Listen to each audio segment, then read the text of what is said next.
Well, hello and welcome to the street.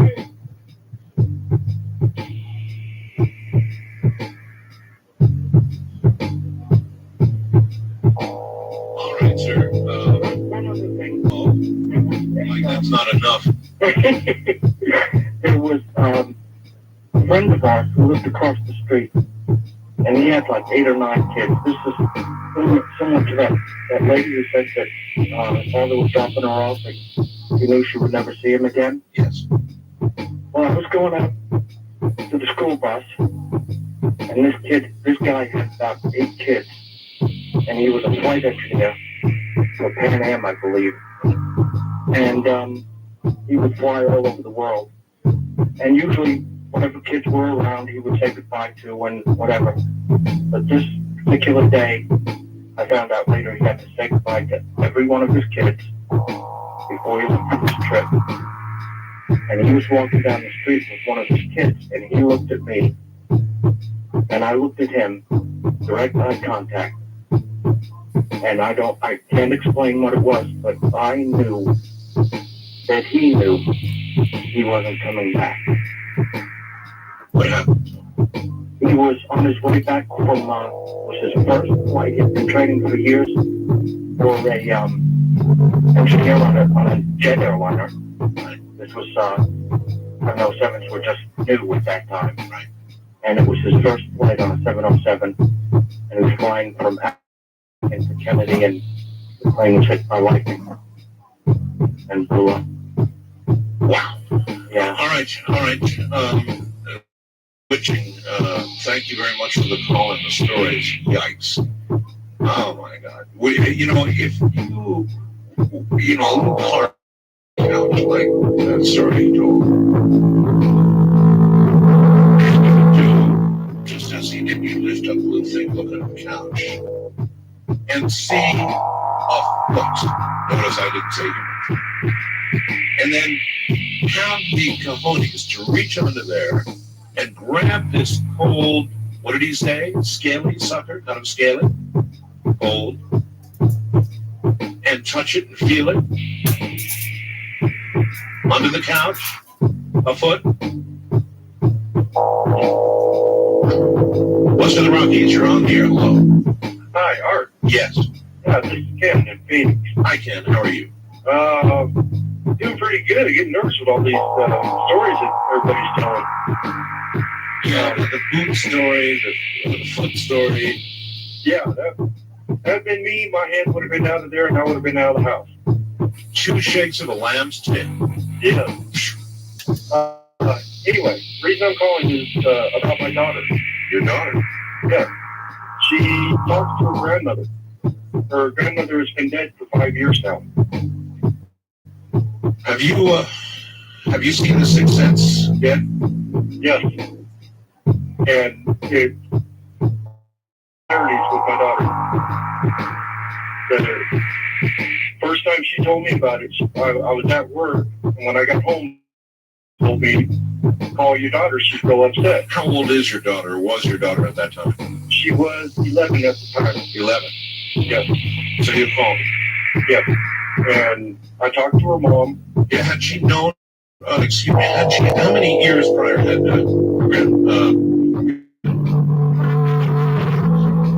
about a year and a half before. A year and a half, so she would have been about 9.5. Right. And so I called, and they said, Kimberly's real upset. She won't tell us what's wrong. She wants to talk to you. So I go over, and I talk to her, and she says, Daddy, Grandma's here. I said, what do you mean, Kimmy? She says, Grandma's here. I see Grandma in the house. And we're sitting right. She says, Grandma's behind Mommy right now. Really? And my ex-wife said she felt this chill. And my daughter says, Grandma's putting her hand on Mommy's shoulder and saying everything's going to be okay. Going on. Yes. She's 15 now. And every now and then she'll grandma today. As a matter of factly. Yes. I mean, it's like, okay, I talked to my mom. Have you, how do you treat this? I mean, when, I mean, well, how do you respond? Well, Are you kind of savvy? Is it like, okay, sure. no, I asked her, what is your grandma mean? I mean, we're real open about it. I don't try to tell her, well, you're just imagining things or anything like that, right? Because, I mean, No, I wouldn't tell her that either. Had she been very close to her grandma? yes, she was very close to her grandmother. The last 2 years, her grandma was alive. She was living with my ex-wife. She was very sick, and my daughter helped take care of her. And so she became very close with grandma. Well, I thank you for the story, and I wish your daughter well, and if you ever get the opportunity, tell your daughter, call me. Okay. All right, thank you very much. Take care. How many of you by now have seen Sixth Sense? It is a movie, I guarantee, that will leave your chin on your chest. That's really all I'll say about it.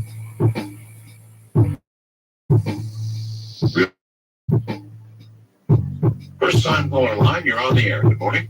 Yes. Hello. Yes, hello, is this me? Yeah, well, only you know that for certain. Okay, I'm calling from Alaska. I live up here. What part of Alaska? Fairbanks. Oh, you're way up there. Yeah. We have a beautiful fire. I don't know. I know. I'm originally from Preston, Arizona. Place and crowded, and I guess everybody else here. Here in Fairbanks, everything's crowded. Yeah, it's a great place. But I back from the year I graduated from high school, I was an artist sculptor, and I wanted to be an artist. There was like I said, and his wife. They had moved into an old place, and it was a place, kind of an urban legend where everybody, the kids would go and hold stands and stuff. He was an artist. I met him, and he had a trailer that was sold real cheap. I was still in high school, but like most seniors in high school, you want to move out of the house. Sure. I bought this place for practically nothing. Well, there was this place next to it was an old roadhouse that was over 100 years old, and it was the junction of 89 and 89A, and I guess I just went by there a couple years ago, so it's torn down now. The kids would hold stands. It was supposed to be haunted at night. It didn't seem to bother me, I was just, it's kind of neat in a way. Well, maybe, but seances are an invitation. No, I would accept 50%. I didn't have anything to do with that, but whatever was there didn't seem to affect me. And I'd work there during the day. I was making molds for another sculptor, and I'd come back next day sometimes and stuff people around and meet here folks. And I had a friend that lived in the house. He was crazy. Just whatever, it wouldn't bother him. But I definitely was and later, towards the end of the summer, there's a big stone fireplace. I'll never forget, we built a big fire. I had a girlfriend now. We built a fire up. We were just enjoying ourselves. There was a townhouse across the road. Right. And they had like sheer curtains on. The only light in the place was this big fireplace place. I remember going, Yeah, we don't have a lot of time here. okay, we're walking across the street, the outhouse. We turned around and looked back. I don't know, there were people in the house moving around. I couldn't tell what they were doing. Left, remember. We didn't go back that night. Shortly after that, I left. Two people in the house. In the house, that's the pictures. We were sheer curtains, and we had just left the house. Nobody could have gone in behind us. We were maybe 20 foot away. Well, my response would be that the seances brought something through. Yeah, well, this place had history. It was been like a roadhouse bar, and there's people. I believe that, I'm a Christian. I believe that. I don't know what they are. I know they're there. There's other dimensions. Oh, it's real, sir. Well, yeah. I don't know what it is either, but I do know it's real. We're going to have to put that here. was real in the night.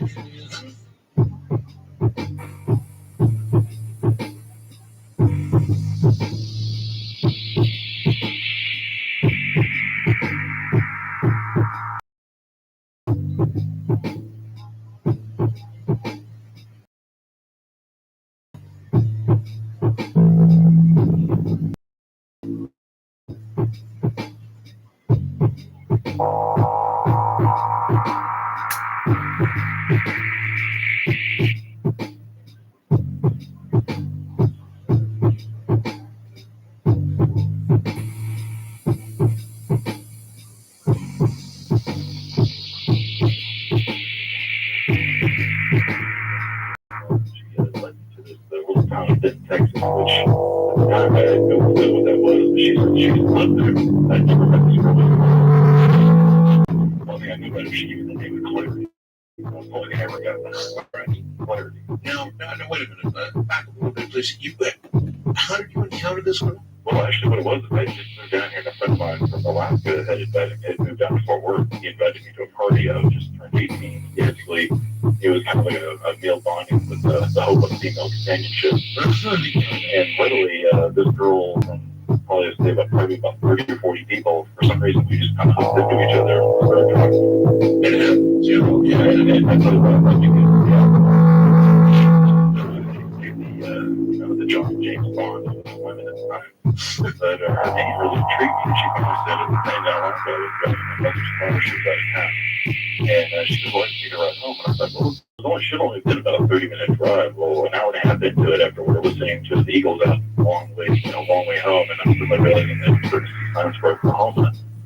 Maybe there might be a flight call there. And he's like, "Oh, well, we're just talking." And I'm talking. And next time I suddenly realized that, this is not okay. So she goes, "Well, let me," actually, she goes, "I pulled up here." So we wound up. She's the what? She said that she lived up in a small town called Denton, Texas. and she said that if we got to Denton, she could meet me back to Grapevine. So I thought, okay, great. But I have no clue. I've been living in Texas for 2 weeks. I just moved from Alaska, so you can tell that from a little town of Anchorage to this. Yeah. And so anyway, we get to this in Texas, and she's like, "Oh yeah," she told me about her family and how everything was going, and I'm starting to feel comfortable about this now. And she goes, "Okay, we need to go to this apartment complex." We pull over this apartment complex, stop, and I'm thinking everything's fine. She goes, "Well, we get out," and I'm thinking, well, maybe we're going to somebody's house, make a phone call or something like that. And she leads me over this hill. Suddenly I realize I'm standing there looking at a graveyard. You're in a graveyard. I'm in a graveyard. In Denton, Texas. In Denton, Texas. And the first thing I noticed is With Clarity. With Clarity.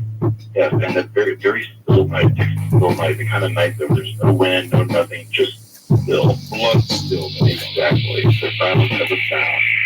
And anyway, we walked up to the graveyard, and I noticed on the entrance there's two big kind of like stone entrances. And one of them was knocked over. I'm talking to bring it stone.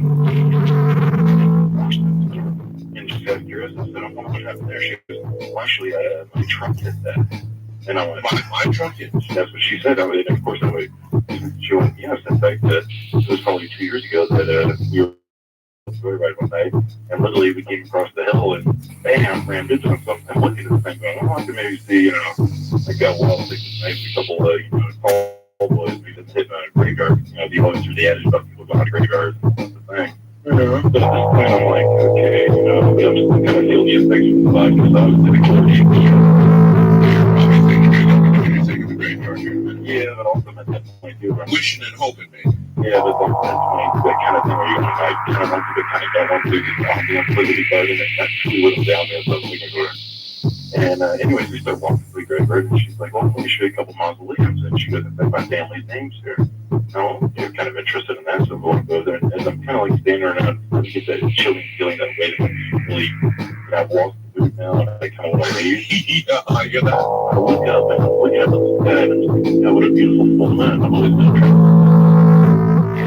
And no lines developed. I see 7 white woolly doves almost connecting each other by the wing, and they're just really flying. At this point, I that's so weird, because I now just realized that, hey, I'm in a graveyard. I don't want to be. All of the alcohol just fell out of your Oh, system. it's an amazing silver. It's almost like when the Christmas lights turn on, the cops pull you over. Yeah, that's right.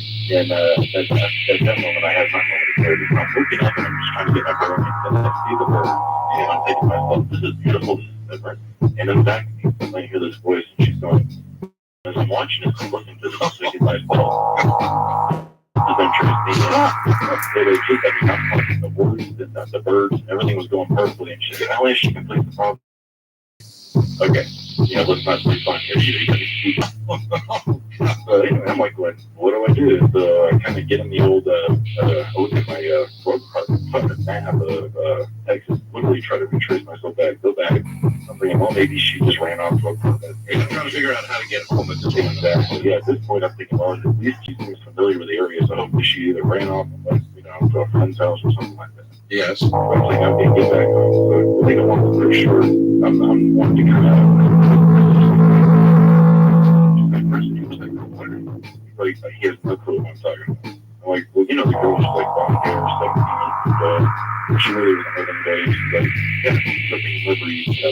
But he's not really much of a drinker, so his memory was impaired. And I said, well, do you remember what I'm talking about? She goes, I got no idea. Well, it turns out, I'll go back to Texas about 2 years later. Yeah, so for the same graveyard, I'm sitting right, I drove up there, it's the same block. I had this massive station, right? For sure. And I'm looking around, and now I go to the gas station, Mexico in the corner. This is that curiosity. I said, I'm fine, I said, is there any, I met a girl here, I said, I went for this graveyard and disappeared. Yeah, this is really going to get me strange. Is there somewhere, like a chamber of commerce or something like that, maybe it does know or something that, hey, clarity never happened, that kind of thing, Yes. The shot in the dark. Yep. He looks at me and goes, well, actually, he goes, nobody really goes by that graveyard anymore since we pulled back a couple years. And I swear to God, he tells me the story about this girl, and everything he tells me is almost verbatim what the story tells me that she went through.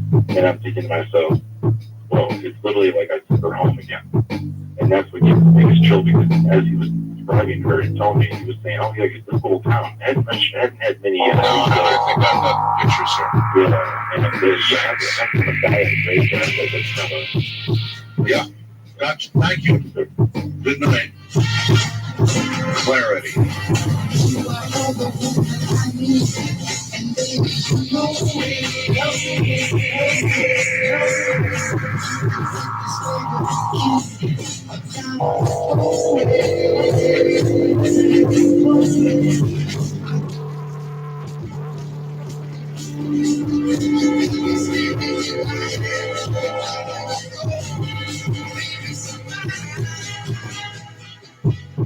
Sarah home from the store, she said, I saw that.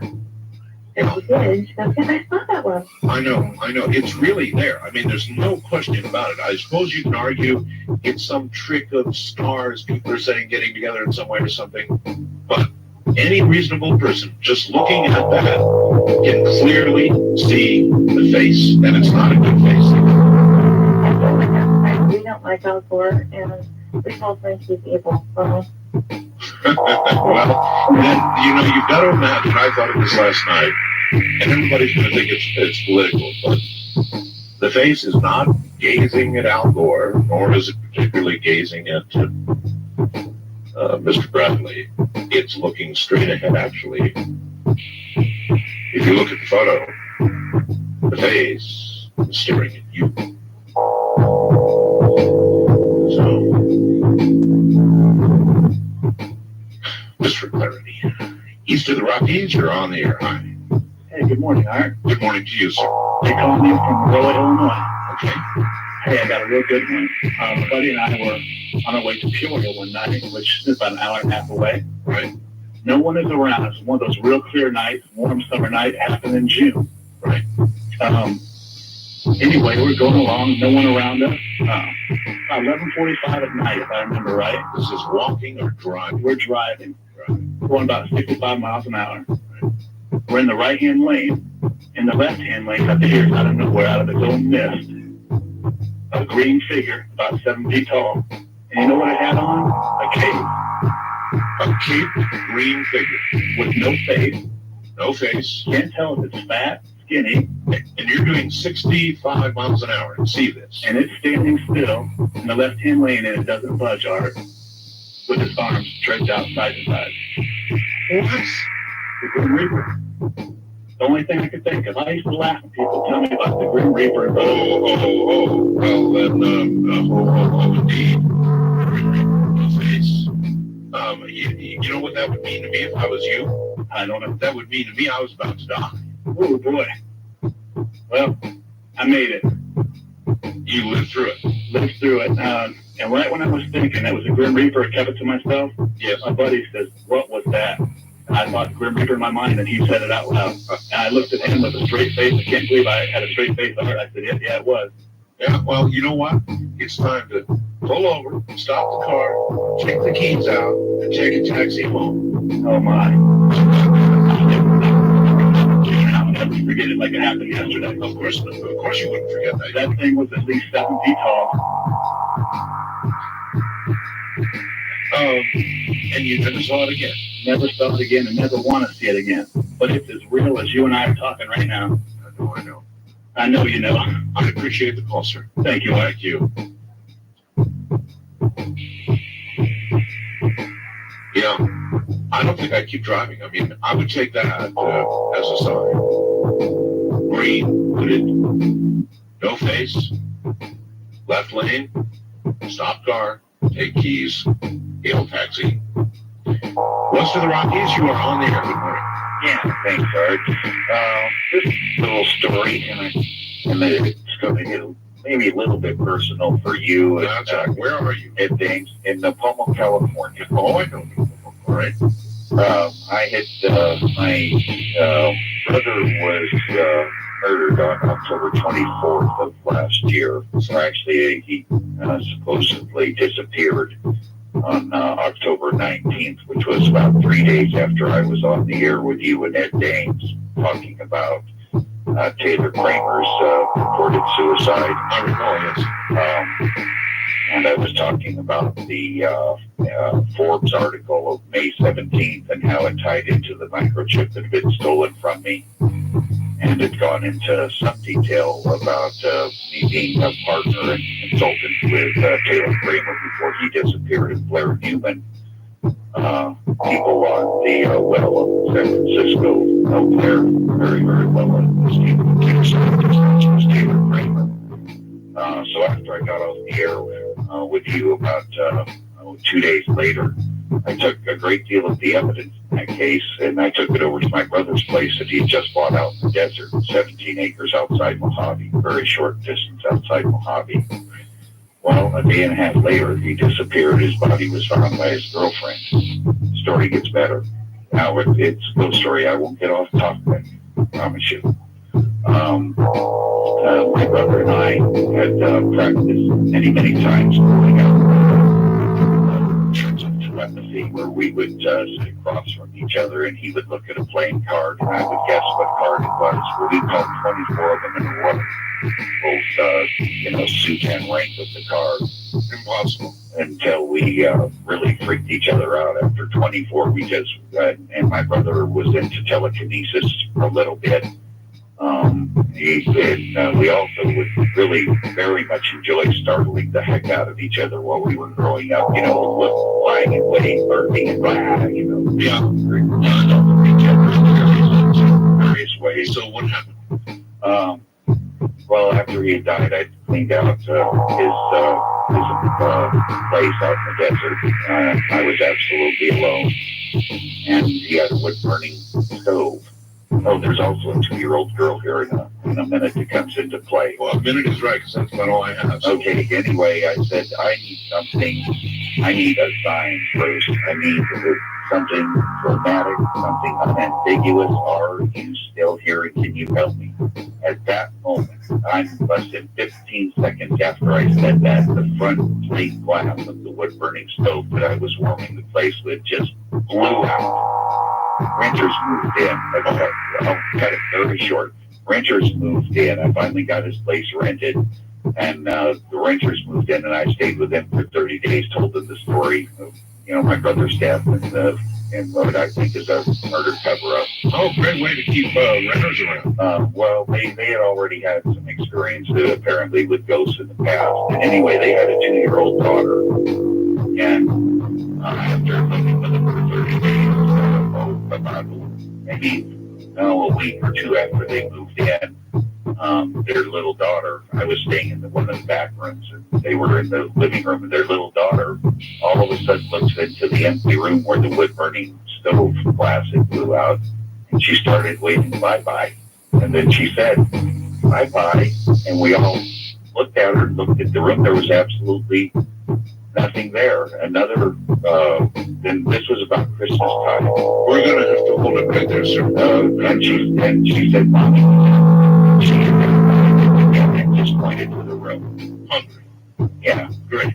All right. I appreciate the story. Thank you. The part about the wood-burning stove glass bursting outward when asking for a sign. I don't know. Sometimes maybe it's better not to ask. Be careful what you ask for, they say, right? What you're listening to tonight is Ghost to Ghost AM. I'm Art Bell.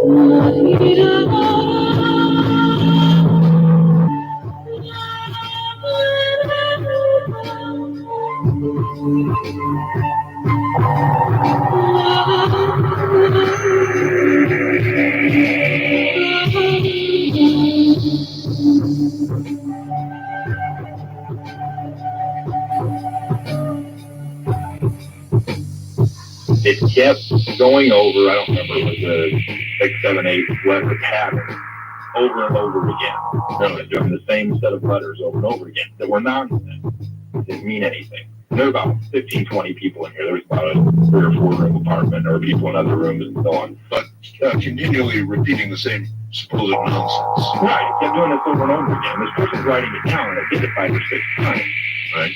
Well, about the 5th or 6th time, a friend of mine came in from the other room, and this was an extremely educated guy. This is a guy that scored 1,600 on his SAT, and he had happened to have been in Brazil for summer vacation the summer before, and had picked up some Portuguese while he was there. And I to this day do not know a word of Portuguese.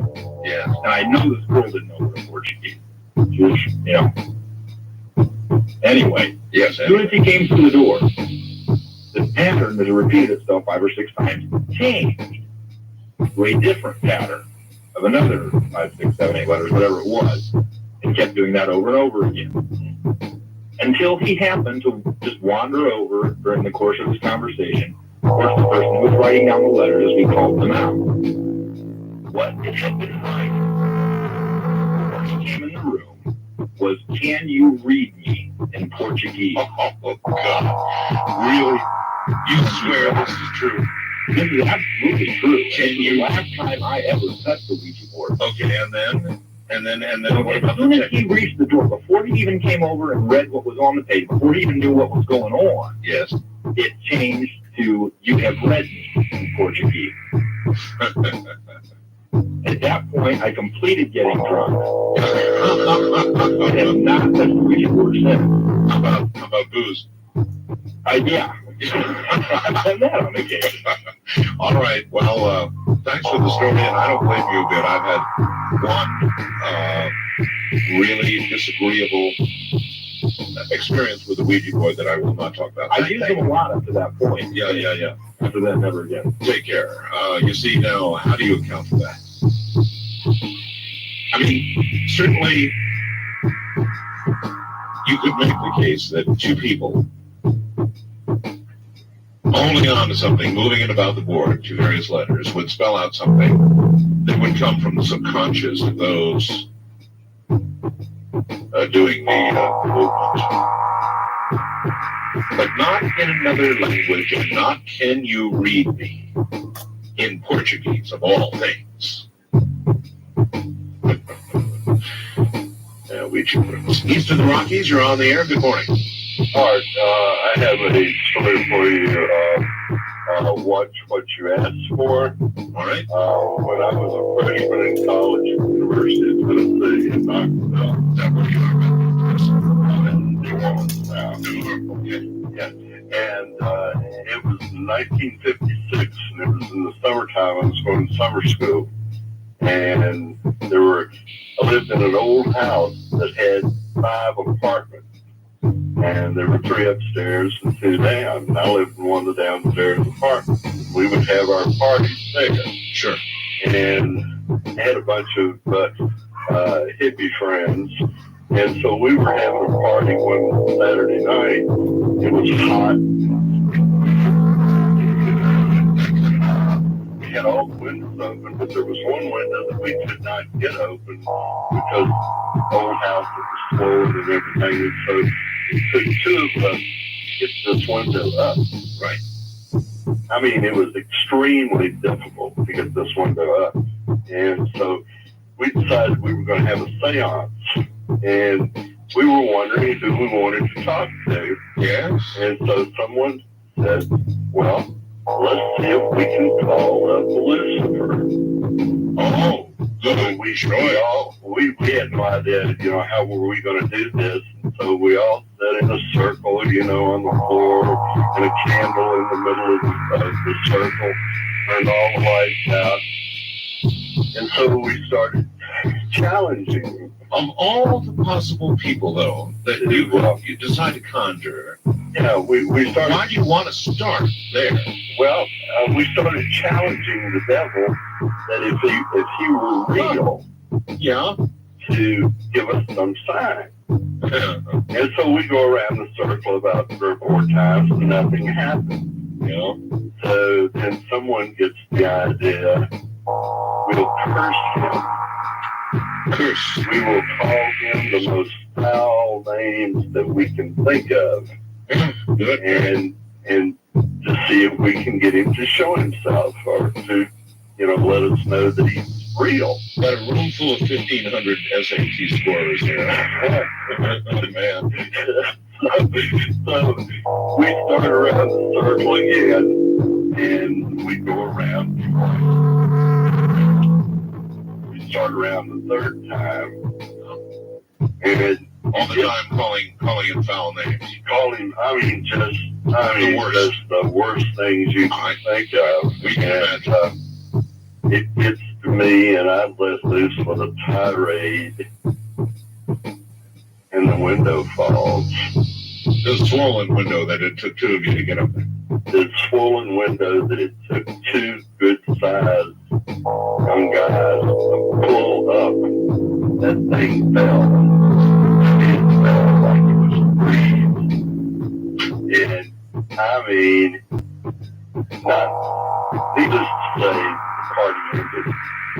And never, ever did I ever do anything like that again. If I were you, I would never, ever do anything like that again. No. And believe me, there was some white-faced people at my apartment. I mean, just total dead silence. No one would say anything. They were just terrified.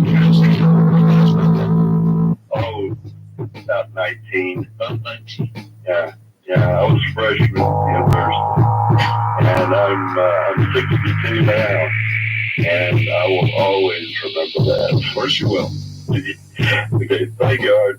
Sir, I really appreciate your call, and don't ever do that again. Oh no, right. Because they say, I've read many times since then, that if you invite them in, they will come.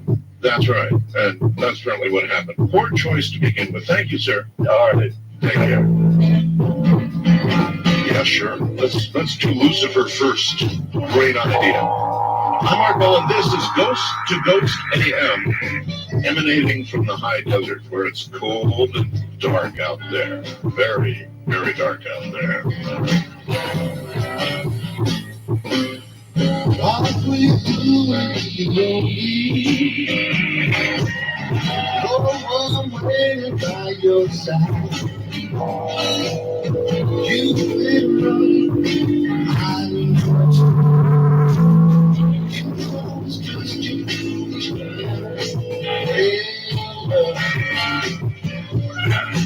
Got me on my knees. Hey, darling, please.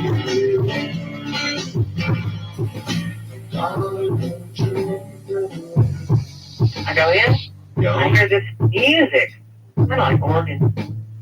Real kind of slow organ music, real soft. Yes. He said, did you come to view the body? I said, no, I didn't. So you walk in.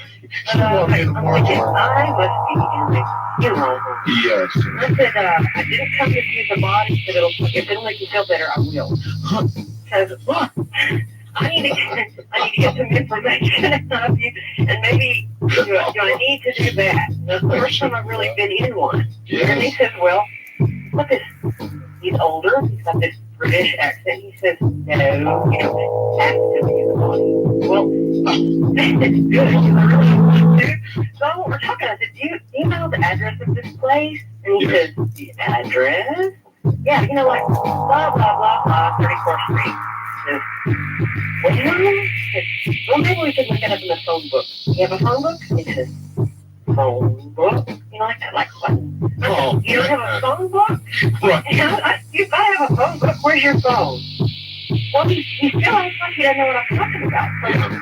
I decide, well, maybe he's drunk. Like you're from another planet or something. Yeah, so I decide, maybe he's been hit in the butthole or something. Yeah. So I start asking him questions, telling him he worked here. He tells me his great-great-grandfather was a mortician, and great-great-grandfather, great-grandfather, his father, pass it down, all here. So they came over here on the boat, and started it here. Yes. And I said, why do you like to be a mortician? And he tells me he feels it an honor to be the last one to deal with the person and treat him with respect. Real sweet stuff. Whatever career lies one would get from it. And I'm still sort of nervous. Okay. That you can't tell me the address. Could you just like come outside and read me the address? Oh, he said, I don't like to venture outside. Oh, No? Well, okay, I thought, all right. He's been really nice to me as far as he can be. Apparently, he just got. I said, you really can't tell my me the point of address. view, he already knows that you're sightless. He's trying to scare the hell out of you, is what it sounds like. I wasn't sure. But see, I still thought it was a real person. You know? And so I said, you can't even, I just need numbers. Okay, so I think, okay, I'm not going to make fun of somebody if they aren't good with numbers. Maybe he's got dyslexia and he doesn't want to embarrass himself. So I said, okay, if you just come to the door and he told me a bunch of stuff about his family, and we talked for quite a while because it was cold out there and I waited till I got warm. And I said, can you just, take me to the door? I can't remember what it is now. We've wandered around in here so long. Could you just tell me what you see across the street? Maybe I can figure out where I am. Right, sure. Oh, so he says, okay. He gives me, he walks behind me. I can feel him walking up to me. And he says, oh, he has such a beautiful shepherd. I love shepherds. I said, thank you. And she wagged her tail. And he comes up on me and I said, can I take your arm? And he says, most definitely. So I get his arm, and it's a suit, but it doesn't have, it has those cords on it. You know those braided cords? Like, Yes. I don't know what they're called. It's real nice suits have on. Yeah. I find that, and I say, oh, you know, we used to have these on our band uniforms in high school. And I get his arm, but you know what? It doesn't have, it's a suit, but it doesn't have an arm in it. I'm thinking, oh my. So I think, oh dear, I don't want to embarrass him again. So I'm just going to go ahead and walk with him. And he's walking. I can feel steps. I don't hear anything hitting the floor, but I can feel the motion of like somebody would be walking. Oh, And we get to the door and he opens it for me and he tells me what's across the street. And I say, well, I really appreciate your help. And, I'll see you later maybe sometime when I'm not quite so sleepy or whatever I am. And he says, the possession was home. The door shut. Oh, you went in there? And I said, yeah, and I touched all the dead bodies and I started reaching out to them and then I could follow them to school because they were scared out of their little minds that I was going to touch them after I touched those dead bodies. So I got there. But later I just thought, that had to be a ghost. And I went back to the place and I asked him, he told me his name was Bartholomew Higginbottom. And so I went back and I said, I can't talk to Bartholomew Higginbottom. And like, nobody works here like that. We don't know who that is. So it had to be a ghost. And they didn't open the door that early in the morning unless they were asked to. You swear this is I swear, you I've got friends you can, I swear. I swear on the Bible. In fact, I couldn't remember his name, and I wanted to remember his name to come and tell you the story, and he told me his name.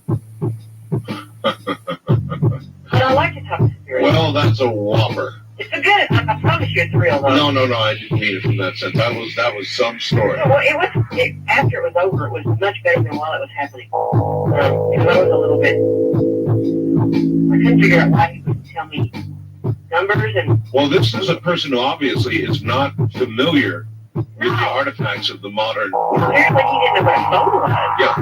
And, phone book. And I was like, okay, let's just don't go there. And then I didn't say, I should have said, and what year is it? And you should have said that. You're right. But I wish I had. You might not have liked the answer. I might not have gone to school that day.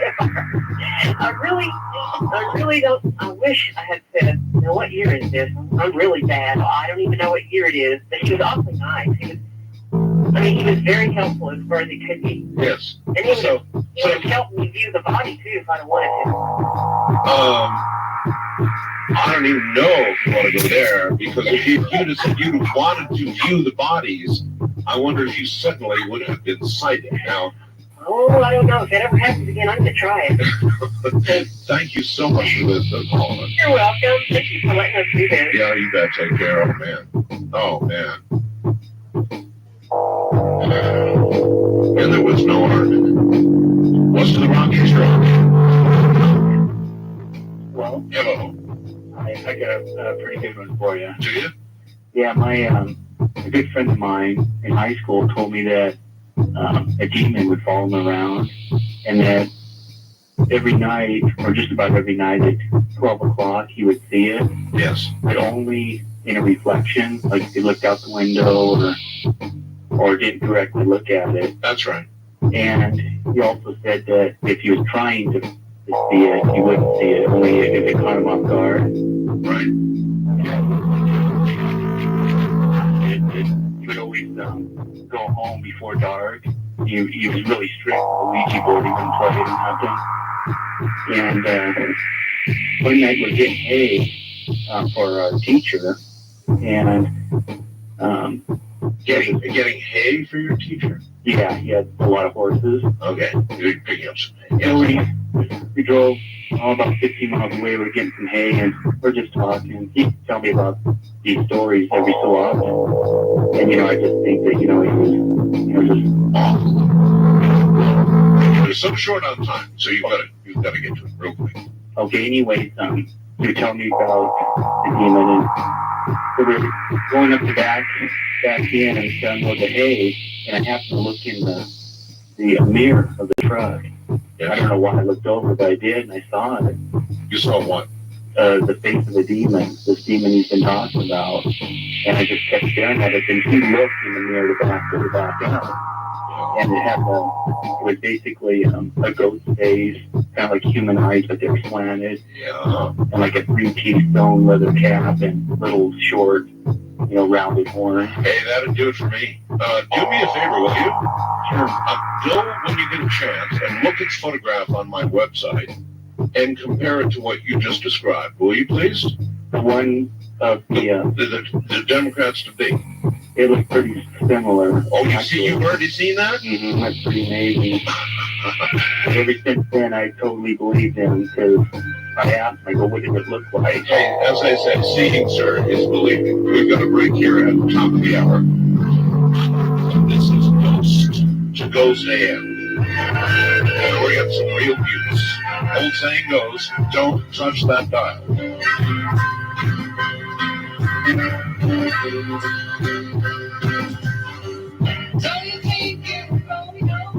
Why? Well, I was curious. I was disconnected the phone line, thinking first of all it might have been a hacker. Okay. I actually started calling it visitor and marking its response. It left overnight. It would usually leave about half a page to a page and a half of just typing. Words back to back. But if you sat there and you read through all the gibberish, there were select sentences throughout that entire thing that made A lot of sense. a lot of sense. Well, here. He's got it. It says, okay, here's the area one. Antichrist on the road to or from, boom, boom, your home. Dig deep holes to hide your spirit. Oh, God. That's impossible. I mean, that's just impossible. Oh, read it again. Okay. Antichrist on the road to or from your home, boom, boom. Then it says, dig deep holes to hide your spirit. Give me another one. Mentioned down here. I got like 17, 18 pages of material.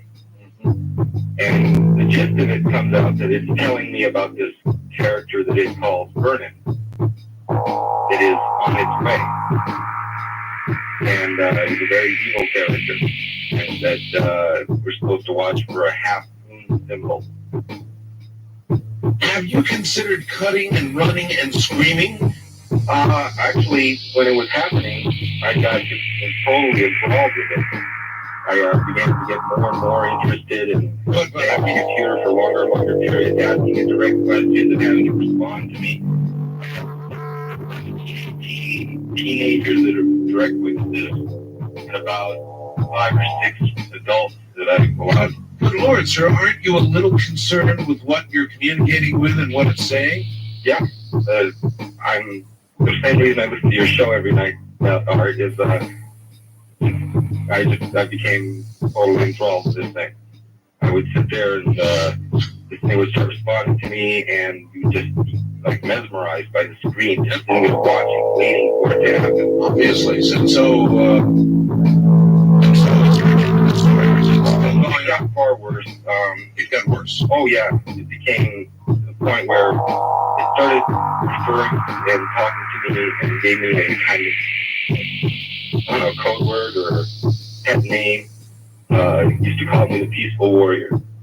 And it would start responses by saying hello, and it would end them by saying goodbye. There's a lot of peculiarities to its response, but after a while, it began to manifest in other ways, like when my computer broke and just went down, and all the electricity in my house started going haywire.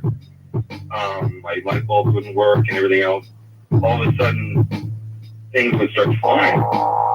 Visine bottles 2 inches from my nose, from an empty room upstairs, and I have a lock that looks over my room. You're not pulling our legs here. Absolutely not. I could probably, I emailed you before about this.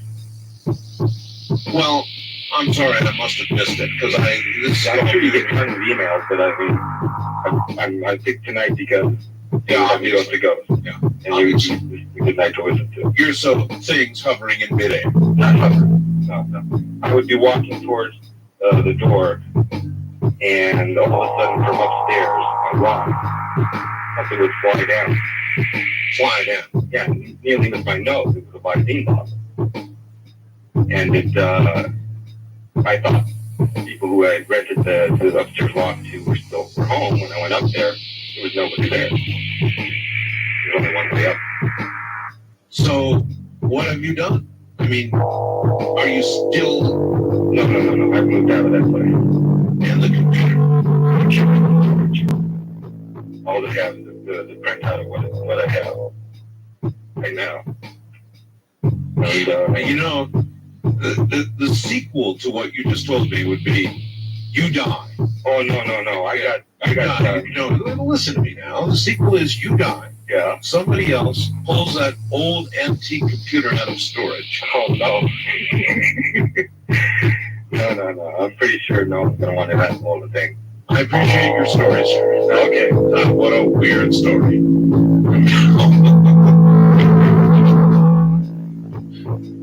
That begins talking to you about the Antichrist. Look, you know about the 100 Monkeys theory, right? There's no way. Simply no way. I'd have that computer in more than just storage. I'd have it in parts.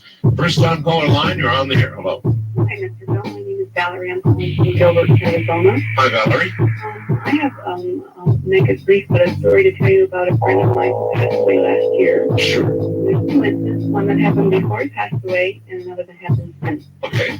So when Brian was 8 years old when he died of leukemia last February. Oh, He was diagnosed when he was 3, and so of course he spent lots of his life in the hospital.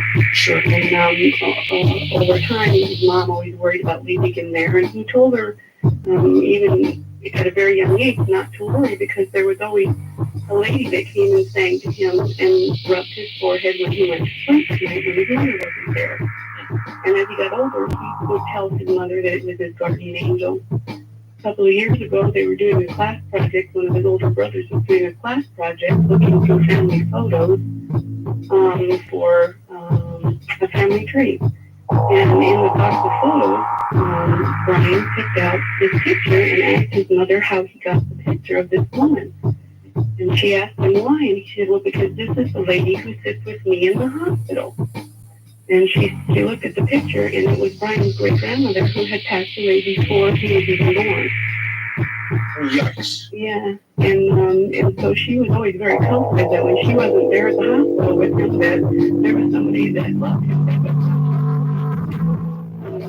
Brian passed away a year in February, and at Christmas time this year, it was a difficult time for the family, and my sister had invited them over to bake cookies the Tuesday before Christmas. Sure.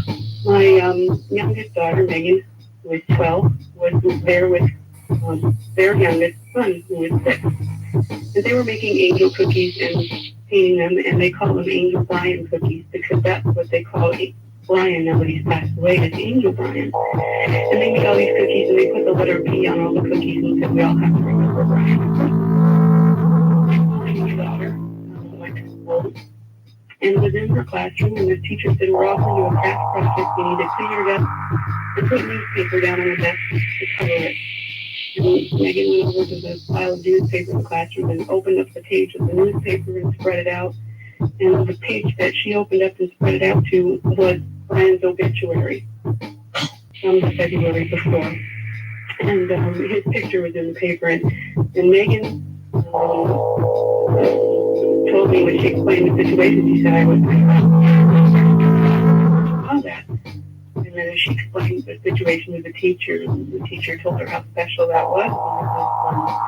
And Megan told me later, that was fine. And he was smiling because he knew that we made him cookies last night. That's really sweet. Thank you, dear. Mm-hmm. You take care. Bye-bye. Bye-bye. That's it. We'll do one more segment, and I don't think I can cover much more than that. I don't know about you. We're doing a show called Ghost to Ghost. That's with a G-A-M. Ghost stories all night long. We do that every now and then. I'm Art Bell. Stay right where you are.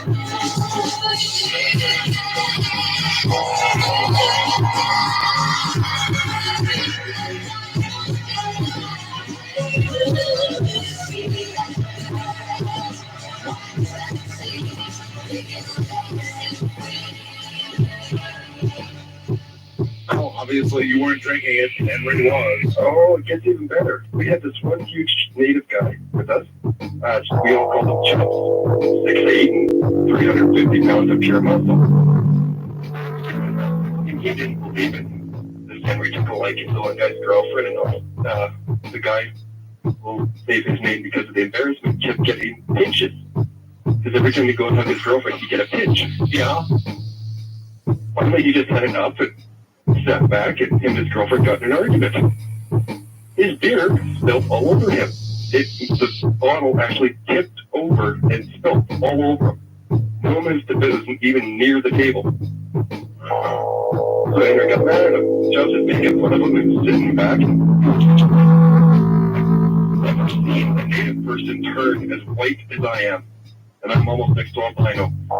So we're like, Chubbs, from the living room. What? In the chair. That's this boy about maybe 17 years old. But he said the clothes looked like it was from 1930, and he was sitting in the chair. Light blue, he said the guy was translucent, but bluish solid color. And the kid looked over, smiled, and disappeared. Chubb says, just went You swear this. You I swear swear this. upon this as much as I can. Wait a minute. As much as I can. As much as I can. If I can give me a stack of Bibles, give me a stack All of right, Torah, that's what I was after. Stack of Bibles. stack of Bibles, Torah, on my grandmother's grave. Okay. We go over. Yep. You feel the whole room is dropped like 15 degrees. Needless to say, we kept, okay, this is weird. So we end up breaking up for the night. Yep. The one girl, when I got the girlfriend, she's had problems in her apartment. They had a huge, big picture, which goes about probably about 4 feet in length. It was held up by airplane wire. She came home, it was gone. She couldn't figure out where it was, and the boyfriend was sleeping. He's a light sleeper. They go looking for it, and it's behind the stereo, the cabinet. They look, the airplane wire looks like it was melted right in the middle, where the hook would bend and let down and smashed. He never woke up. Never woke up. Their microwave doesn't work. Her CD player starts spinning by itself, and I'd be out of there so fast. I'd be out of there so fast. oh, they couldn't move. That was the thing. So we brought over like cold, like water and stuff like that. Nothing worked. We finally said, "Dude, they're together. You're your own woman." Finally, she said, "Sorry, you're dead. I'm alive. It'll never work out." I appreciate the story, sir. No problem. Thank you. Have a good one, Art. Yeah, you too. Bye. Bye. West of the Rockies, you're on the air. Hi, Art. How are you? Oh, well, all right. I just one of the stories that I had was a friend of mine and my ex-husband's is a filmmaker, and at the beginning of his career, he was an award-winning documentary producer, and he and his crew went over to England to film the stately old estates of England. Yes, ma'am. And they were told of this one area of the house that was haunted. So they put a camera in this room one night. And just let it roll? Yeah, under ultraviolet lights. And they got the ghost on film. Really? Yes. What exactly did they get on film? My ex-husband saw it. I didn't feel it. It was the form of a thing that, well, first of all, I want to say there's a lot of fear in this area, and there really is nothing to be afraid of. I had another experience that really showed me that. Well, I don't know. It seems to depend on the story. Some of these things, there's plenty to be afraid of as I listen. I think it's what's in us that causes our fears. In other words, if you just test here, all right? Sure. If you went to a couch because someone rolled on it, and you picked up the front, the little thing that hangs down, and you reached out of the couch, and you grabbed I heard the story. a foot and an ankle, a leathery, cold foot. Mm-hmm. That wouldn't scare you. Well, if I might tell you my second story real quickly, you'll see why it wouldn't. Now it wouldn't. Okay? Take your best shot. Let me hear it. All right. I moved into a house, and I'm very sensitive. I'll know things that are happening. It's unpredictable. I can't say I'm psychic, but I'll find out that that's what's happening. Right. So I move into this house, and I keep getting the feeling of a presence there. And I was frightened. And I would get the feeling at night when I would turn out all the lights and try to go to sleep. Right. And I was freaking out. And I said, okay, get a hold of yourself. And I had gone into certain studies to deal with this sensitivity that I had. And I said, confront it. Because that which you can't confront can own you. And so I did. And I said, who are you and what are you doing here? Now, I didn't hear a voice, but it was concepts that came at me. And I found out who it was, why they were there. Yes. And there was nothing to be afraid of. It was, Well, who was it? Why were they there? well, I don't want to Oh. get into all that, but what confirmed it was there was a neighbor down the street, and I said, did anyone ever live in this neighborhood? I had to be careful. I couldn't say, look, I communicated with a ghost. They'd lock me up. And so I said, was there ever anyone in this neighborhood? And I described this person, and she said, oh yes, that person lived in the house. And told me exactly what that person told me happened to them. All right. Well, see, okay, for you, for that lady, sure, not scared. That wouldn't work for me. If it was confirmed for me that I was communicating in whatever manner with somebody who passed away, I would not take it lightly. Listen, there's something that I've got to get on the air here before we're done. At the beginning of the program, I told you that we would take or accept ghost photographs from many of you in the audience, which, by the way, we are. If you have a really good ghost photograph, send it to web. As you may know, over the last year, I have been fortunate in receiving from a number of people photographs of what purport to be apparitions, ghosts. Something, surely it is something. From the heartland of America, they saw nothing, and suddenly the lights in their house started flickering and went out, then immediately came back on. Very, very interesting. Lots going on. If people have seen anything recently, we'd encourage them to write it all down, go to our website, ufocenter.com, and submit a written report. And I'm looking forward to seeing you in Toronto next weekend. Indeed.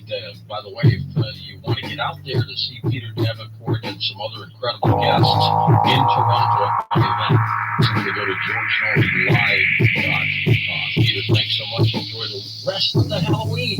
Talking about Halloween, how about these haunted hills? Tabitha Prock joins me next on Coast to Coast AM.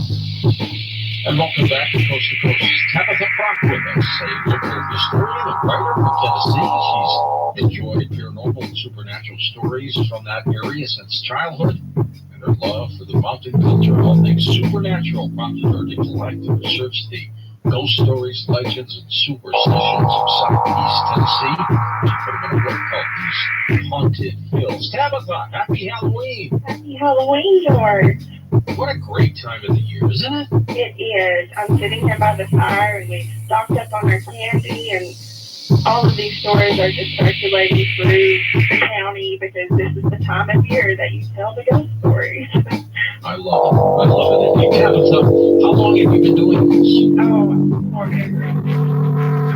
A family of storytellers, and I'm not sure whether they enjoyed telling them more than I enjoyed listening. I'm not sure.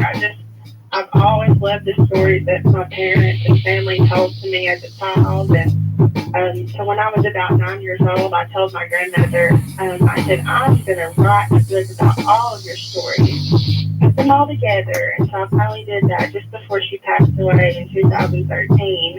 And she was just on my side. She just loved to have those in one little volume that she could share. Now, tell me about this region in Tennessee. What's so spooky about it? There's just so much. They say on Halloween, the veil is very thin, and I really feel like Monroe County, the veil is thin all the time because we have so many different things happening around here. We have everything from strange sightings of creatures to crop circles and all sorts of haunted houses, haunted places. It's actually the fourth largest county in Tennessee, but only in land. We are at the foothills of the Smoky Mountains. Cherokee National Forest is here in the county, so we're just surrounded by ancient forests and the ancestral land of the Cherokee, like I said, and it's just a beautiful pastoral place, but very, very old indeed. With I think there were more than 40 Native American mounds discovered here that were, at least 40 or more that were all over the county because it was such a land for all of the Native Americans here, and probably far more ancient, all the way back, I think, at least 9,500 years. All right, tell us, what has been the scariest story that you've ever heard or encountered in that area? Okay, this story really got me. It was the spookiest thing that I have ever heard. And it occurred in a little pastoral community called Rural Vale, beautiful name, beautiful area. There's a house there that's about a little over 100 years old. And I think in the 1990s, they had a teenage daughter and a small son.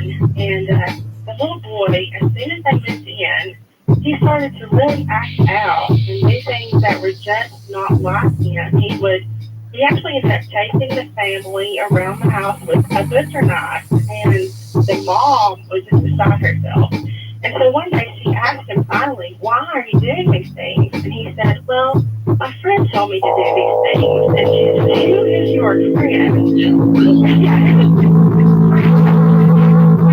Texas with butcher knives.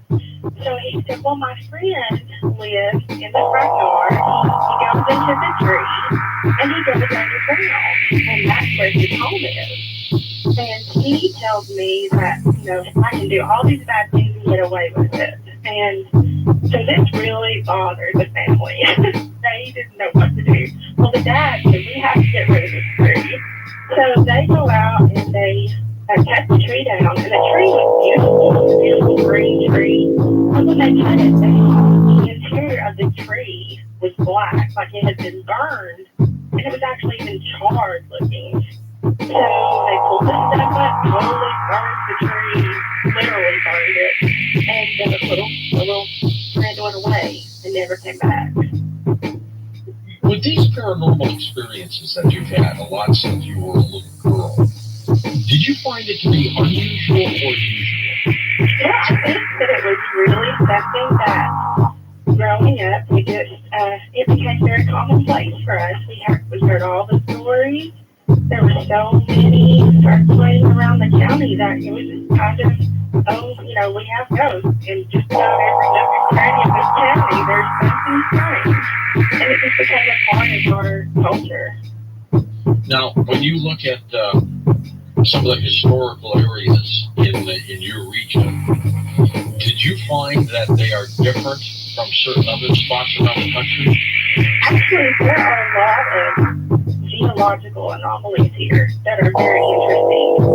One of the major ones is Lost Lake. It's an American Forest underground lake, and it's located in Sweetwater, Tennessee, not far from here, from my home, but it's in Monroe County.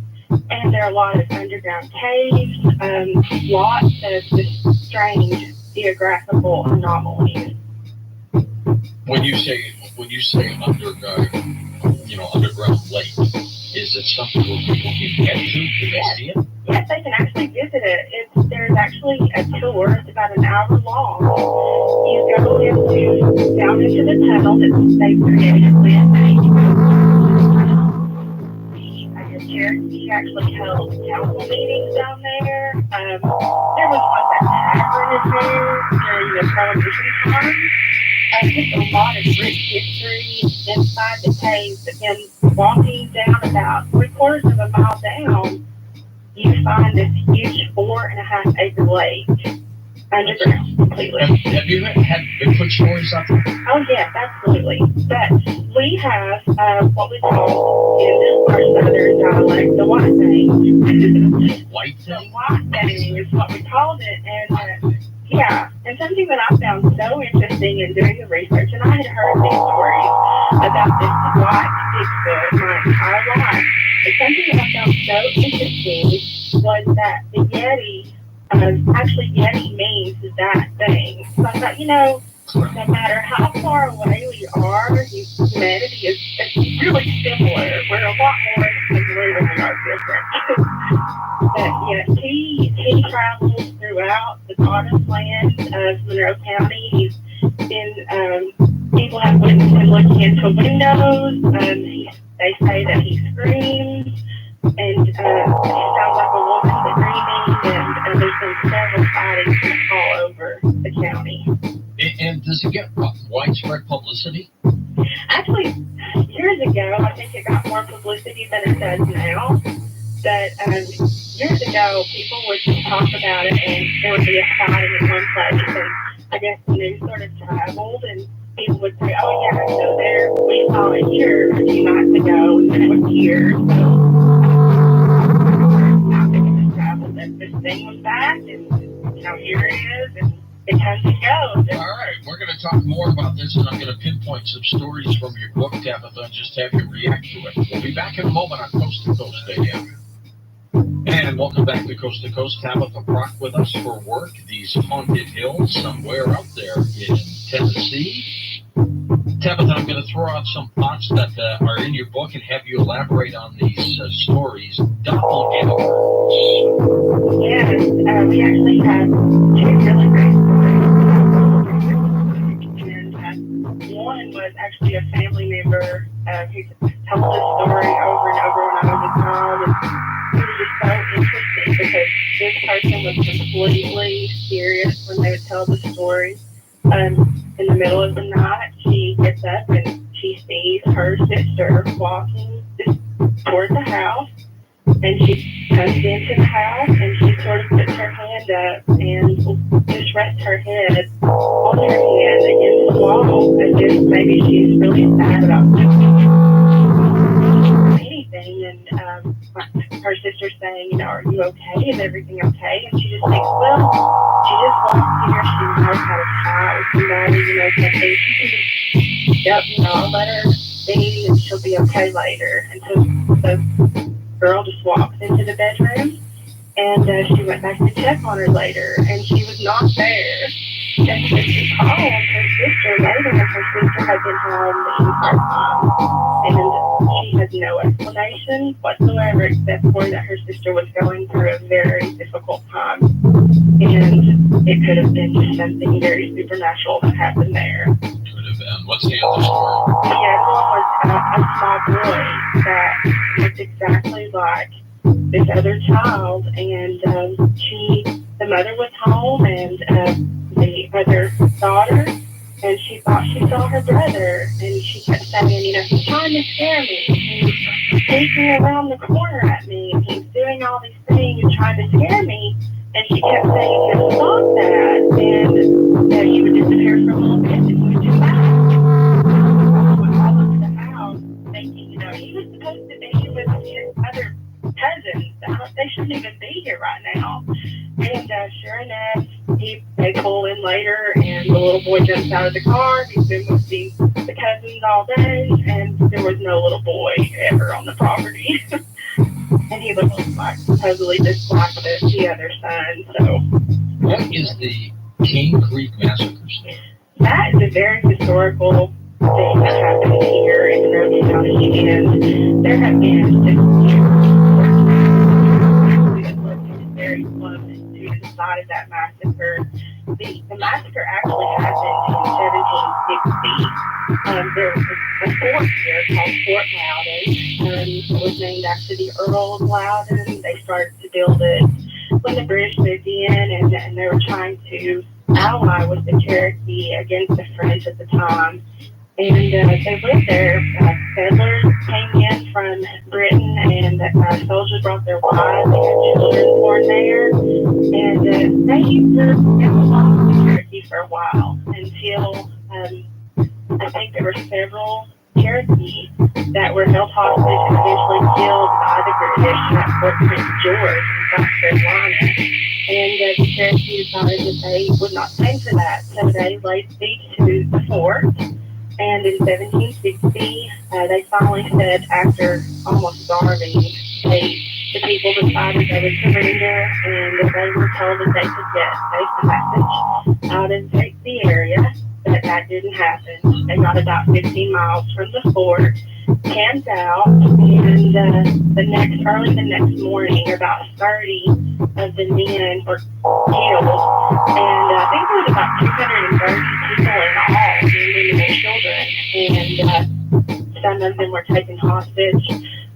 Later, a few were released and died, and then a few actually stayed on with the Cherokee and lived within the tribe later. So it's a brutal massacre there. And, Any hauntings in that area? yes, absolutely. Yes, there was actually a house located very close to that massacre, and they're constantly hear screaming at night or babies crying. Certain times of the year are worse than others. There are always strange noises and just unexplained sightings in the area of just shadows and things happening near there. There's also an area not far from there that a couple of fishermen, they were going fishing and they had their lights out, and I mean, this little area, you can see across the water very easily, and they had the other side of the bank, and there was just no way. This light would shine for, a long, far away any other direction, but it would not shine in this certain direction. It would just be total darkness. So that was very strange. Yeah, but before Halloween, what has been one of the scariest or spookiest things that's ever happened to you? Actually, on Halloween night, when I was about 15, we lived just above a funeral home. And the house that we lived in was just so strange. You always felt like somebody was watching you, or you were never alone in the house. And I happened to be somehow ended up alone at home that night. And I could hear the trick-or-treaters outside, and it was getting pretty late. And I was just in the living room trying to watch TV, and I thought I heard my family pulling in. Nobody was really outside. And so I went to the bedroom to look out the window to see if somebody was trying to play tricks on me, and I would hear people just all around the house.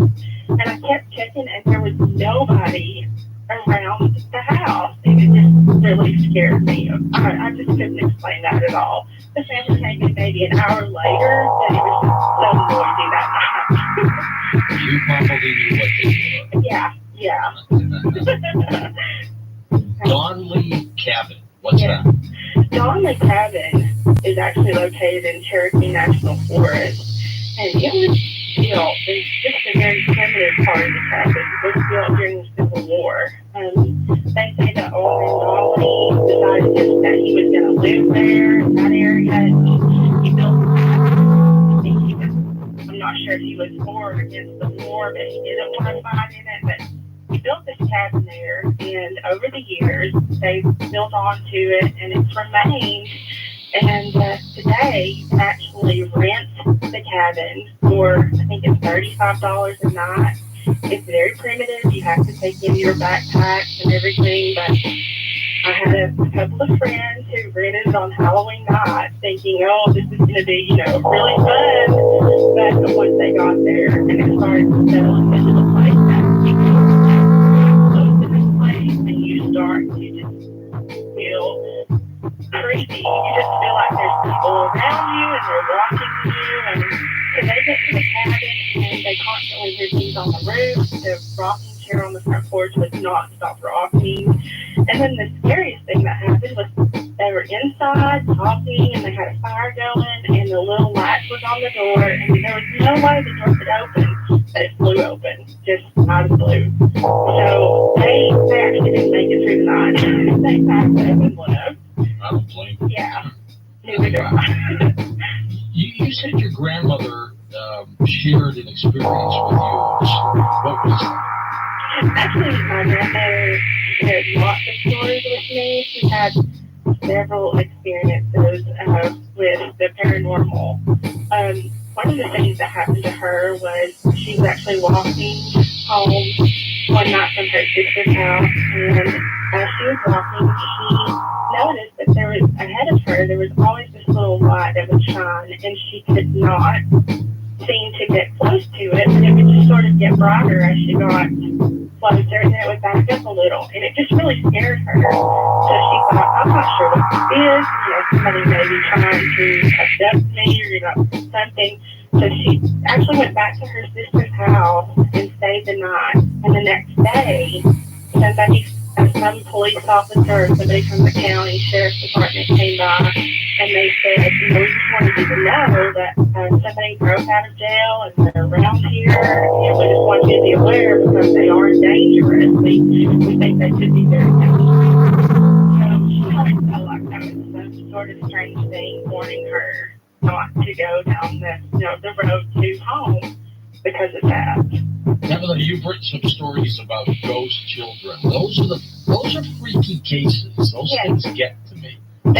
What's going on out there? Well, one of the most interesting things is it's been talked about for years as a little girl who seems to be sighted in the very same place all the time. It's Lucas Bridge, and there's a road called Belcher Gap Road. In the field, just sort of playing.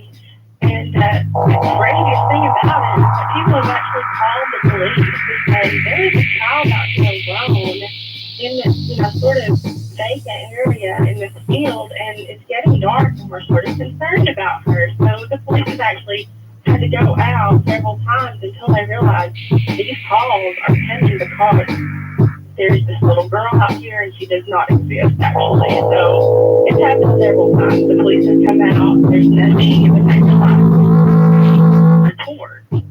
That's very strange. Have you had stories of ghosts communicating via telephone? Yes, absolutely.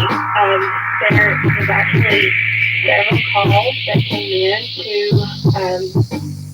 a couple of people, and there was no way that it could have happened. The call came in to their phone around 3 a.m. one morning, and they thought something was terribly wrong from his mother, and they called back, and there was no answer. The second time they called back, they actually thought that something had picked up the phone, and they kept trying to think, is something wrong? Is she hurt? And they never could get an answer. So this happened a couple more times, and the next day they talked to her, and she said, I was working the night shift like I always do. She was a nurse, and nobody was in the house at the time.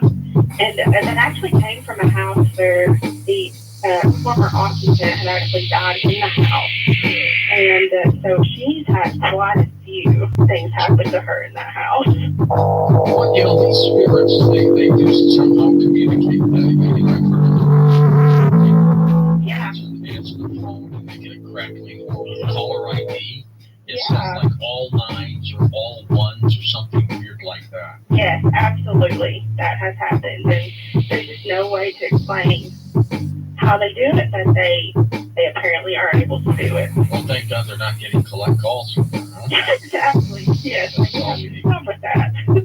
One of course, the great stories in Europe, of course, and in the United Kingdom has to do with little fairies, special powers. You have those out there too. We do. We have Cherokee fairies, or the Cherokee little people. They are called several different names. One is called the Nanahi, or the little people of the Cherokee. There's the water people of the Cherokee. The Nanahi Cherokee are tiny little people who live sort of underground or in the rocks, and they supposedly don't like for people to creep upon their little living quarters. They say that they can sort of cause people to become lost in the woods if they get a little too close to where they live. And they've also been known to be benevolent to people as well, to help them find their way if they're lost or sick in the forest. So there's several stories throughout history. James Mooney's stories from years ago show over and over again these accounts of the Cherokee little people living in this area. What does your gut tell you? Are these real creatures? It's very interesting. I would really like to know for sure, but there are just so many different accounts that it just causes me to believe there's some truth to this somewhere. So I really continue to search that out and to look for more accounts. And it's just very interesting to me, and it always has been since I was a child. The other people, the water people, are supposedly not so nice, and that they can cause you all sorts of problems in the water. They can pull you in, and all, yes. The mermaid type stories that the church currently have. Water people that are very much like you, going around into the river or anything. And the river was a very sacred place for the Cherokee, and that could be one of the reasons that they didn't want to mess with the water too much. Have people died that you know of, or that there are some records of that they were in a lake and they got pulled under or something? There is one location in Monroe County that several people they say that it's just a really bad undertow. There's like a little whirlpool, and we have Monroe County, Tellico River, and in that location, several places there, people have actually died kayaking or swimming, and there's been some pretty tragic deaths, yes, in Tellico River. So you've talked about little people, but you also have giants out there. Yes, I believe we do. And actually, I have an eyewitness account. That would be my dad. And actually, Gotta believe Dad. Gotta believe my dad, yeah. Well, he started to tell these stories to me when I was very small, and I was just enthralled with the giant story. But as he told it when he was a young child, probably 10 or 11 years old, and this would have coincided with the time when archaeologists would come in and do a lot of excavating of different areas of Monroe County, the mounds, because they're currently, most of them are covered by Tellico Lake now. But before that, there was a lot of excavation happening, and he came upon the one group that were doing some excavating in Tellico, and he watched them uncover just slowly, and he would tell me exactly how carefully they removed all of the covering, and they would measure, out everything. And he watched them uncover skeletons, and he said, I watched them measure, and they measured across the skeleton's chest was 24 inches, and the length of the skeleton was at least 7 feet. And the man looked down at me and said, young man, can you imagine how big this person was with his entire flesh and everything? And he remembered that story. And what's an area without great UFO and alien stories? What do you have out there? Of course. We actually have been visited by possibly something that created an authentic frost circle. We had some researchers come in who apparently did a very good job at documenting this. And we had the first one, I think it was in May of 2007. And it was actually a Celtic symbol. Similarities of this Celtic symbol and some shell that was found in some of the mounds that were excavated as the ancient mounds. So that, to me, was a very interesting anomaly to find something that was thousands of years old that was very similar to something that we don't know. We have no idea. Have you had mutilation stories out there or abduction cases, Tabitha? That we know of, we have not had any mutilation stories. There have been people who, through the years, have gone missing or have, mysteriously gotten lost in the forest. I think that happens just all over the world, but nothing very, very strange. How do people get your book, These Haunted Hills? Actually, you can find it on Amazon.com. And it's in print as well as in Kindle, the Kindle version, and it's $2.99 for the Halloween special for the Kindle version. So when you walk around, do people point at you and go, "That's the ghost woman"? Right? Well, I'm sure they will now. Yeah, some of the schools have really enjoyed having the book. They've had it in the classroom because it does have a lot of historical accounts and East Tennessee superstition and lore that's very much a part of our culture. So people have had fun with it. We've had a lot of fun with it. It's fun. Yes, it is fun. It's very much fun. Well, you're delight that would they enjoy the rest of your Halloween and keep in touch with us, will you? I sure will, and I'll enjoy the rest of Ghost to Go. It's just about ready to start. These haunted hills, so just sit back and enjoy in a moment, of course. Darken the room, light a candle, because Ghost to Ghost is about time. It's that time of year, the old tradition started by Art Bell that we have carried through, Ghost to Ghost, here on Coast to Coast AM. So just dim your lights, open up a candle, light up a candle, and enjoy. If you're driving, well, be very careful about the eyes that you see in your rear. With the story. And then we're going to go to a quick break, and then we're going to come back with the rest of your stories. And we're going to be doing the Ghost to Ghost for 3 hours. We talk about ghosts, and we've talked about ghosts on this program for a long, long time. We've talked about the afterlife and everything else. It was a story of an individual, and he was married, and like 50% of these married couples out there, they have some problems. Maybe more. These problems were pretty big, and this woman wasn't very happy with her relationship. She wasn't happy with her life. And so while they were sleeping, she woke up.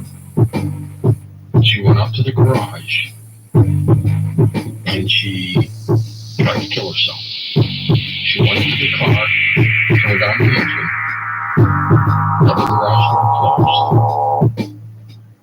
And this was about it. The man tells the story that in the dead of the night, he was fast asleep. Somebody woke him up. Something woke him up. I said, I could see as clearly as day the person in my room trying to shake me. Bob, wake up. Bob, wake up. And he did. He looked around, he didn't see his wife. But he could hear. He went downstairs to investigate. What is this? We've had some fights and things, but I never thought she would do this. And he saw her passed out in the driver's side of the car. He pulled her out, shut off the car, opened up the garage door, called 911, and they came and they took her. And she lived. They're not married. She's still alive.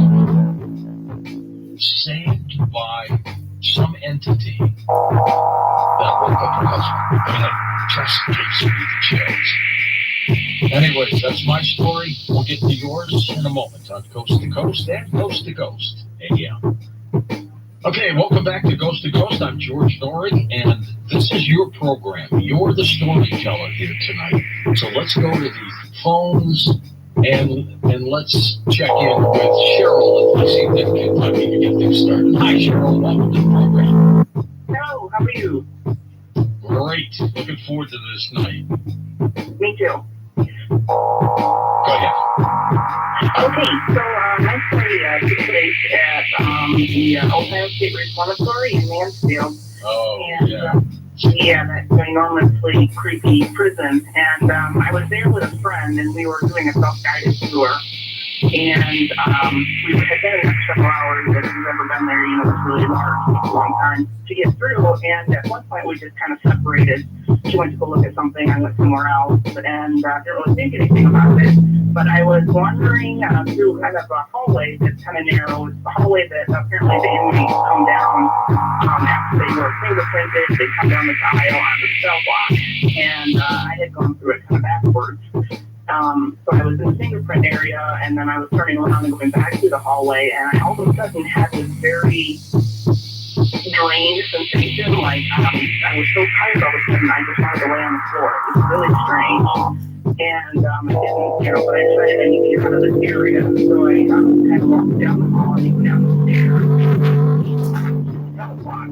And as I turned the corner on the sidewalk, I all of a sudden had this overwhelming feeling that, and the emotions that weren't mine. I just had this feeling I'm never, ever going to get out of here again. I'm stuck here. And I realized, or at least I assumed I was somehow picking up on a former inmate. And that's basically the story. I got very overwhelmed with emotion that wasn't mine. And just for probably shaking and scared with this emotion that wasn't mine, and looking at cells locked in such a way as I assumed human inmates would as they were being put into prison for the first time. Well, and what's so amazing, Cheryl, these stories you just never forget. Let's go east of the Rockies. This could be the first. This has happened in a long, long time. Is this JC?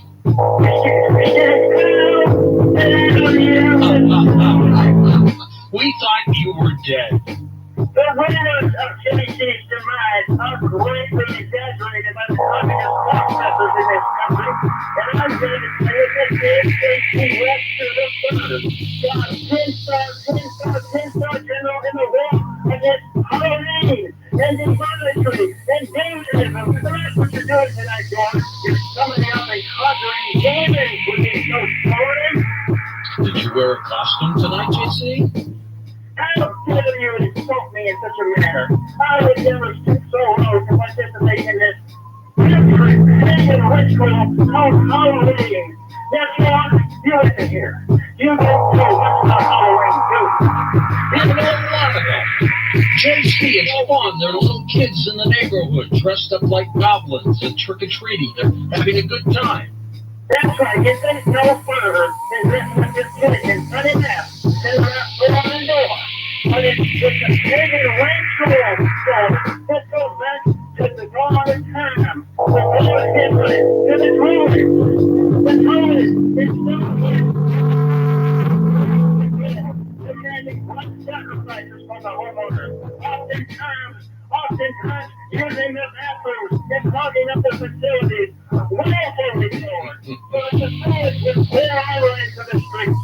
And I'm going to tell you, George, this trick-or-treating, as you know, it is nothing more than strong-arm coercion and robbery.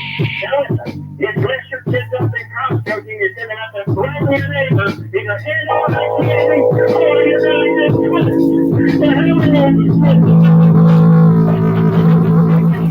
this? We all trick-or-treated, JC. Have you ever found Edna Body?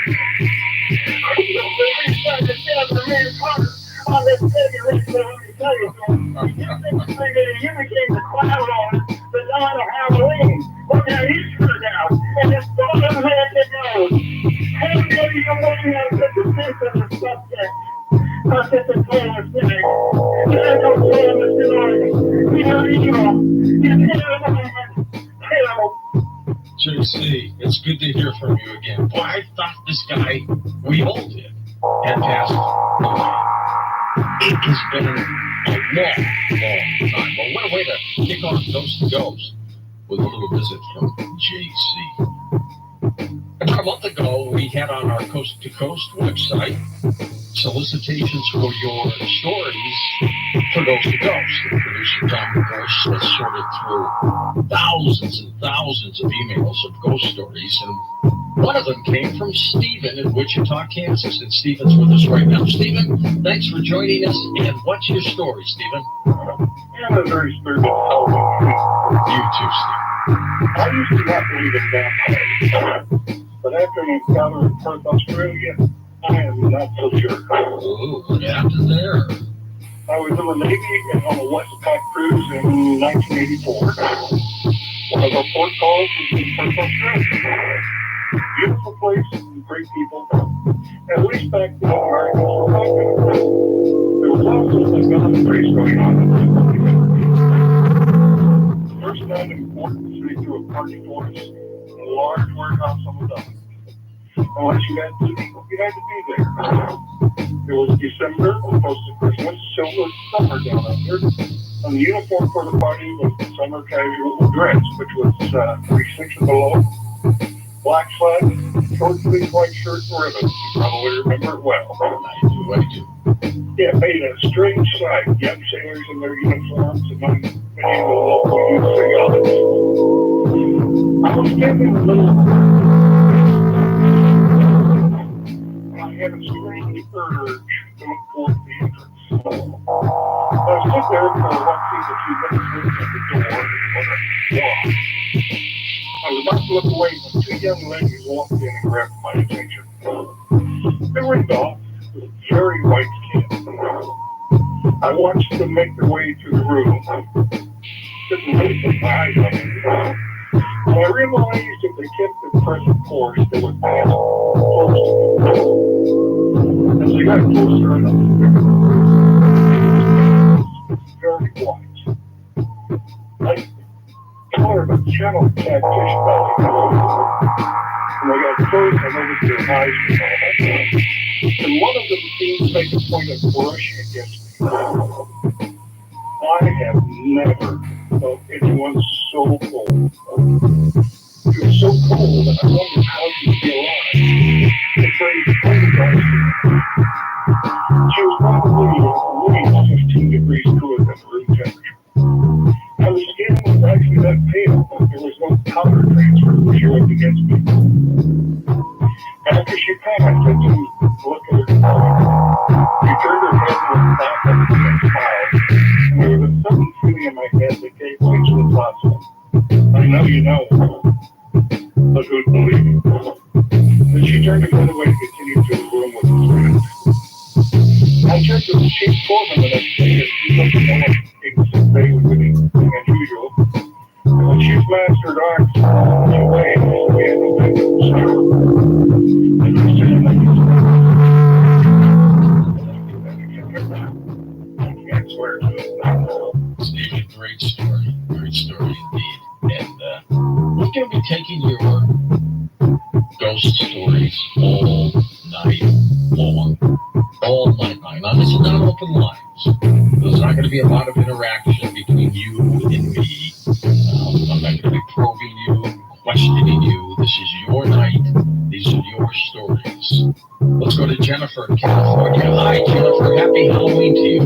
Happy Halloween. I've been listening to you for 10 years, and this is the first time I've called, and I'm very thrilled to share my story.